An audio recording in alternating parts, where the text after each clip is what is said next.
Hi guys, Donald Trump isn't sending his best, is he? So Agent Orange's Commerce Secretary Howard Lutnick appeared on CNBC where he attempted to defend the president's use of tariffs and the idea of bringing back manufacturing from places like Mexico, Canada and China. This guy is supposed to be an expert on commerce and doesn't seem to understand why manufacturing has been outsourced or relocated over the last number of years. Here the host of the show quizzes the government minister on these issues and he falls apart. Have a listen. T-shirts, this is the golden sneakers, age, towels. and you're talking about it today. Are we going to make all those things in the United States? None of them are made here. TVs, electronics. Why did we stop? Because we entered into an illogical world of low tariffs here and high tariffs there. No, it's not about tariffs. You're supposed to be the Commerce Secretary and you don't understand how international trade works. It's not about tariffs, it's about cost of manufacturing. It's cheaper to produce certain goods abroad.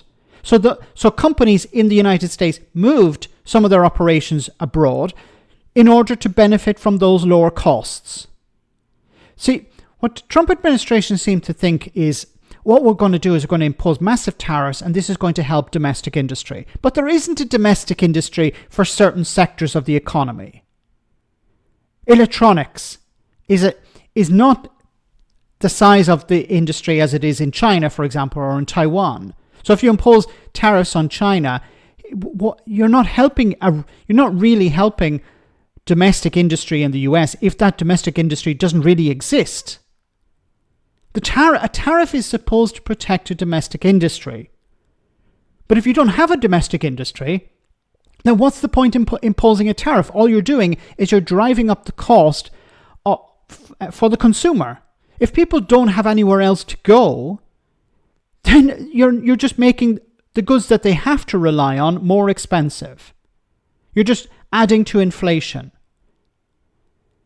Does this guy actually understand how tariffs work? Does he understand how international trade works? Does he understand why there has been outsourcing over the last number of years? Now, some industries have returned to the United States. There have been incentives to bring certain manufacturing back home.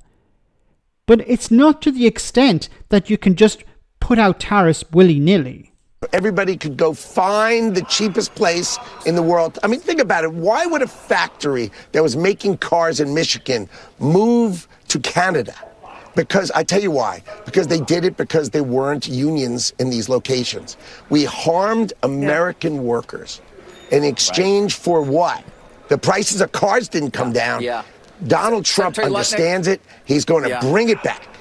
So I don't understand. So, for example, General Motors moved their operations out of the United States to Canada because there weren't unions. Like the Republican Party is anti-trade union. So I don't understand what point he's trying to make here. Maybe somebody in the comment section can clarify this for me because I don't understand. Because if you actually look at why General Motors moved certain parts of their operation to Canada, there are a number of reasons. For example, a skilled workforce.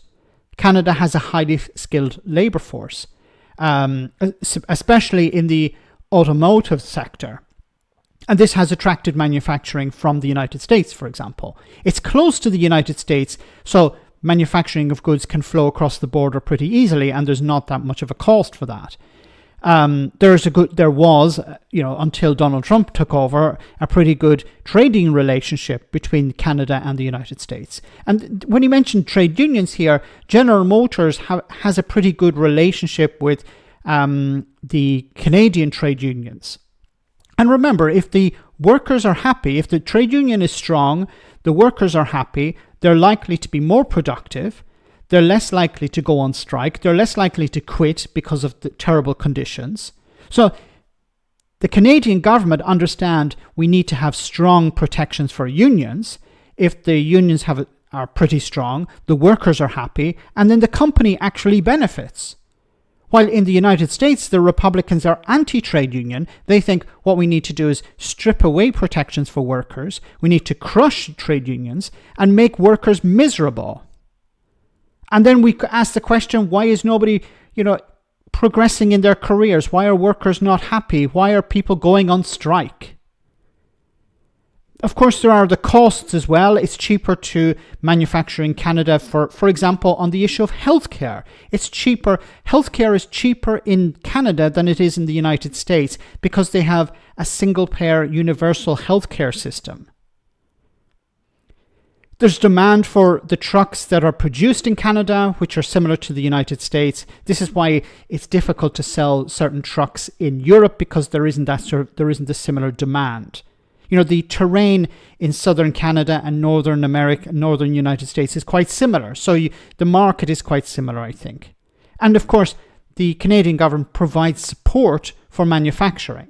So it creates incentives for businesses to set up. So is Donald Trump going to create incentives for manufacturing in the United States, or is he just going to complain and think that a tariff is going to fix all his problems? These people do not understand trade, they don't understand commerce, and they don't understand tariffs. And unfortunately, they're in charge.